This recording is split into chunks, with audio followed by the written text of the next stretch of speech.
shooting a bow. And for years, you know, we were archery hunting, shooting the bucks, and doing a lot of scouting. And he was always, old man don't like archery hunting, you know. And I said, well, you get good with one, proficient, just like with a rifle. Every year somebody's crippling him with a rifle. So eventually he got good at it. But a few years ago when Dean and Kathy were still down the street, he called me up one night about midnight. Dude, I need some help. And I go, what? He goes, oh, you got to come see this. And he had a deer hanging from archery season. And he had the garage door, the regular walk-in door cracked a little bit, and he heard something, or a wishbone was barking or something, and he went out and his deer was swinging. And there was a big old, what do you call it, possum in there hissing at him. So he said he went in the house to get his 10-22, and Kathy didn't want him to pop him with a 22. Which wouldn't have made any difference in the garage, so he takes his bow out. So he's telling me, and I said, so what's your problem? And he turns on the light. Dude, check this out. And he shot him 4 times in the face with arrows, with broadheads. And a nice little tight little 2-inch group. And I said, well, he was done after one, man. It's a little overkill. Oh, he kept kicking around. Oh, he's spinning around on the end of that arrow. And so these things are still permanently embedded in the base of the garage, because he goes, what do I do? And I go, what'd you call me for? He goes, I can't get that thing off of there, man. I can't touch it. And I said, all right, let me go get some rubber gloves. It's kind of a mess, you know. And I slid them off of there and put them in a baggie, and I unscrewed all the arrows, and I said, you forget the broadheads. They're buried in that 4x8, you know, but he calls me to, dude, I can't touch that. Oh, God. But I mean, nice tight little, you know, 4 times right in the head, you know. But that's... Okay, well, after the second or third shot, he comes in the house. Come here, I want you to see if it's dead. Oh, he wants you to check. I gotta do this. I gotta go to see it. I'm gonna go check it. He was way in trouble after the first one. You know, I mean, right between the eyes, you know. I bet Wishbone was going crazy. I think he had to put him in the house or something. But yeah, so there's broadheads and who's ever living down in their garage now. Great. It's a big old 4x8 or something. Yeah. That's great. Yeah, did you claim that on your house when you sold it, Kathy? Yeah. You sit here. Tom, I don't know if you know, but I have a picture of that. Oh, really? Yeah. Before you got there. Oh, I can't remember what time it was or whatever, but yeah, that was good shooting, but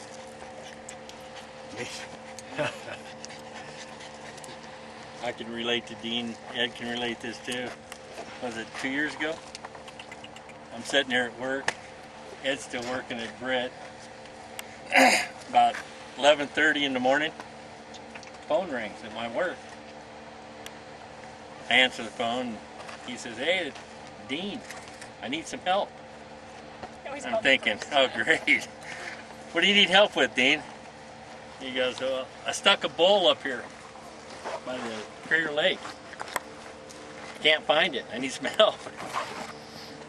So we arranged it, and Ed and I took off work, and we drove 2.5 hours up there. Seemed like got up there, and he was there, and we looked and looked. We never found it, but it's just the way Dean was. Yeah. He didn't want to just leave it. He didn't want to leave it, so we went looking. He went back days on end looking for that bull. About 4 or 5 inches of snow on the ground. He stuck it, but not hard enough. And that really bugged him. Oh, yeah. He felt so bad. Yeah, that was quite a little search. There were some of my co-workers there yesterday that were from Britt, and we were actually sitting in a staff meeting that morning, about 13, 14 of us. And one of the gals that was monitoring the phones came walking into the meeting and said, "Your brother called, he's got an elk down and he needs help, can you go?" And I turned and looked at my boss and he just said, "Get out of here, go." Went and got Mike and we went. That was great. Yeah, I went over on one of those runs to Tenet one time, he called. And I'm sitting in Wairika watching a football game and hearing him. It was the last day of the X season, and they popped one off the road. He was staring right at him. It was 3-pointer better. There's a big turnout. Was a big, tall 3-point. But they, you know, goes on 5, 6, 10 minutes, whatever, until it finally turns, and they take a couple cracks and hit him, and down he goes, and up he comes. Well, they just lost bone and blood. And they both tell me, they said, "We got pockets full of bone." For your dog, I'll bet. Yeah, my dog. Your dog. And I said, "Where are you at?" "Oh, about 2 hours out of Tenet." And I go, "God." You tell me you hit him hard. And he goes, well, Gary's going, I got a big old pocket full of bone and this and that. And I said, all right, it'll be an hour or two before I get over there. And they met me in Tennant, and then it was a ways out. Yeah. And it was just completely dry and stuff, but I just got there looking around, and the last direction he was going, there was kind of a high, brushy spot, and I took the dog in there. Well, they thought it was a big 3 points, and it was the last day of the X season. And he comes up from me to Kathy. The dog was on him, and I just hip shot him right behind the ears, and down he went. Dean hears me. Yeah, get him. I said, oh, boy, you better get that tag over here. I just killed a dandy 4-point, and I don't have an X tag. And he came over, he just went, oh, that's not him. I said, no, get a tag on him. You know, it's almost dark, you know. Oh. And I flipped him over to hit him in the cheeky ass. I said, there's your chest shot, dude. Oh, I knew it was him. and Thank God it was him. Because he just let the air out of him. I go, get a tag on there. It was a dandy buck, you know.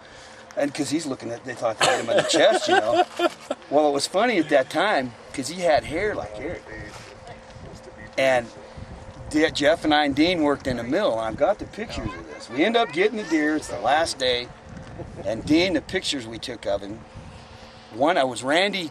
Who the heck hit Dean with that piece of molding at the mill? Randy, he's the sheriff now. Yeah, that was Randy. Bigler. Bigler? Yeah. Well, Dean in the pictures got hair like that, and he's got this perfect square marked molding, colonial molding mark up here. Yeah, they throw it over a rack or something because you're tying it on the other side. So he's got the hair, he's got the molding mark, he's got a buck all around. And yeah, Gotta get in the video Yeah. too, you know. just a dandy buck. Dude. Good, I'm glad you guys found it. Yeah, and it was one of them last days. I said, boys, you got some bone, you got some blood, I'll come over there and run the dog. You know. Deal. I figured it was for the dog. Need to do that. Definitely. And lots of times Dean would call after you guys to get them hunting the French fields, and every once in a while we go out an hour or two later. I You know, do, and but- we take the dog and we pick up a few crickets. We get geese one day, I think 3 of them or something. So yeah, that's what we were always doing. We were out there. You know, but Picking 'em up. those are good memories only Absolutely. because, you know, the ethical aspect of it That stands too. up real tall. Yeah. Go get them real tall. Yeah, it was just a kick in the ass anyway, running the dog. And, oh, God, yeah, that dog of yours. Hell, a couple of dogs of yours. Oh, man. Yeah. Got a good one now. You should have brought it. Do you? Big old Chesapeake. But I still run into people that go, dude, how's that dog? Well, he's 70 now. Yeah. You know? Still kicking. Yeah, he's fine, you know. I remember one day you said, watch this. And you sent Stud up a tree. I watched that dog climb a tree in awe. Yeah. He climbed. I got pictures of him in trees and chasing cats around the tops of fences. They jump up on top of the fence and go neater, neater, and he'd land right next to him and chase him right around the top of the fence. How cool is this with the moths buzzing around? Yeah. This is Magic. an absolutely wild spot.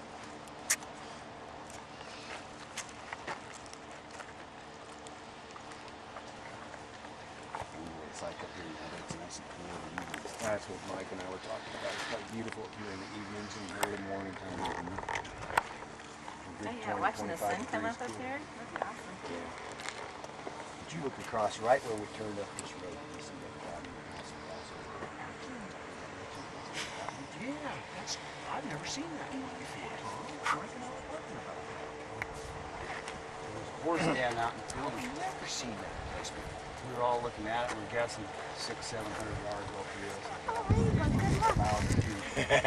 rails. Only 400 yards off. Uh-huh. You still would have tried them. No horses about this big. Right here?